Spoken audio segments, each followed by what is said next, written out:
예전에 지리산을 종주를 했었는데요. 그곳에서 두 팀의 산 친구를 만났었습니다.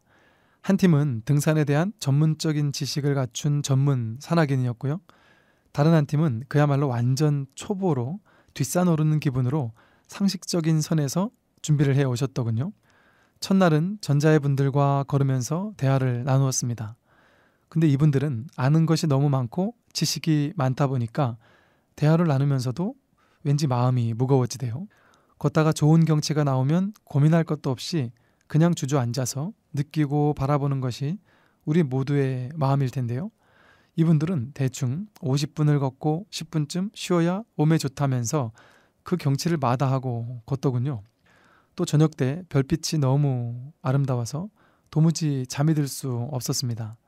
한참을 별을 바라보면서 흠뻑 감상에 젖어 있었더니 내일 아침 몇 시에 일어나 밥을 먹고 출발해야 한다면서 꽉 짜여진 일정 때문에 일찍 잠에 드는 것이 좋을 것이라는 충고를 아끼지 않더군요. 그런데 후자의 분들을 만났습니다. 그분들과 대화를 나눌 때는 얼마나 마음이 편하고 싱그러웠는지 모릅니다. 상식선에서 한 3일 산에 머물려면 이 정도면 되겠다 싶어 마음 가는 대로 그냥 가방을 꾸렸어요. 딱히 일정을 잡지도 않았다 보니 경치 좋은 곳에서는 한참을 앉아서 느끼기도 하고 밤하늘의 별빛을 바라보며 지는 노을을 바라보며 또 여유 있는 별자리 여행들도 하고 있었습니다. 그뿐 아니라 산행을 하며 모든 부분에서 전자의 분들은 지식이 많으니 그 지식에 내 몸을 의지하는 일이 많아지더군요. 후자의 분들은 사소한 지식들이 없다 보니까 그저 마음 가는 대로 산을 느끼고 걸을 수가 있었습니다. 과연 어떤 분들이 산을 더 정감 있게 느끼고 온 존재로서 산길을 걸을 수 있었을까요? 아는 것이 많고 지식이 많으면 그 지식으로 인해 정작 보아야 할 것들을 놓치기 쉽습니다. 보기 위해 지식이 있는 것인데 오히려 산을 보고 느끼는 일보다 지식이 앞서기 때문이죠. 산을 오르는 이유는 정상에 도착하기 위해서가 아니라 한 발 한 발 바로 다음 걸음을 내딛기 위해서입니다. 또 매 순간 그 산과 함께 한자리 하고 있음을 온전히 느끼기 위해서가 아닐까요? 산을 볼 때는 그냥 보고 느끼면 되지 거기에 무슨 지식이 필요하겠습니까? 세상 모든 일들이 이와 같습니다.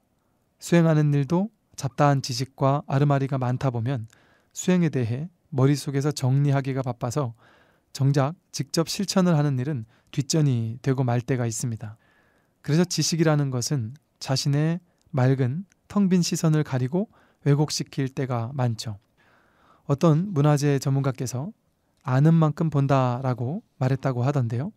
제 생각에는 아는 만큼 본다기보다는 보는 만큼 그저 느끼면 되는 것이 아닐까 하는 생각을 해봅니다. 아는 만큼 본다는 것은 지식대로 본다는 뜻이고 지식에 의지해서 아르마리대로 본다는 것에 불과합니다. 그러나 우리가 무언가를 볼 때 과연 지식이 필요할까요? 아무런 분별 없이 지식으로 거르는 작업 없이 다만 있는 그대로 보기만 하는 것, 그것이야말로 온전히 본다고 말할 수 있지 않겠습니까? 예를 들어 몸에 병이 들었다고 생각해 보세요. 병이 들면 온갖 지식을 총동원하게 마련입니다. 감기에 밀가루 음식은 안 좋다더라. 아플수록 밥을 많이 먹어야 한다더라. 혹은 아플 때는 굶으면서 단식을 해야 빨리 낫는다더라. 하는 등등의 서로 상반된 수많은 지식들까지 총동원시켜 가면서 몸의 병을 치료하고자 애씁니다. 아무리 먹고 싶은 것이 있어도 그 음식이 병에 좋지 않다고 하면 절대 안 먹죠. 또 아무리 먹기 싫은 것이 있어도 몸에 좋다고 하면 기를 쓰고 먹으려고 안달을 합니다. 지식이 많으면 해야 하는 것들, 하지 말아야 하는 것들이 더욱더 많아집니다. 그만큼 얽매이는 것도 많아지죠. 그만큼 우리는 부자유합니다. 우리 몸이란 다 제 스스로 치유할 수 있는 자연 치유의 능력이 있습니다. 바깥에 의지하기보다 지식에 의지하기보다는 자기 자신에게 의지하고 턱 맡겨놓는 것이 더 근원적인 치료 방법이라고 합니다. 병원에서 치료한다는 것도 일종의 심리적 효과인 플라시보 효과가 상당히 크다는 것이 밝혀지지 않았습니까? 약이 병을 고치는 것보다 마음이 병을 고치게 하는 더 근원적인 처방이라는 것이죠. 이처럼 우리에게 있어 지식이란 우리 안에 있는 자연 치유의 능력과도 같은 내적인 삶의 지혜를 가로막기 마련입니다. 우리 몸은 완전한 하나의 소유주이고 법계입니다. 그대로 나 자신이 온전한 부처이고 신이죠.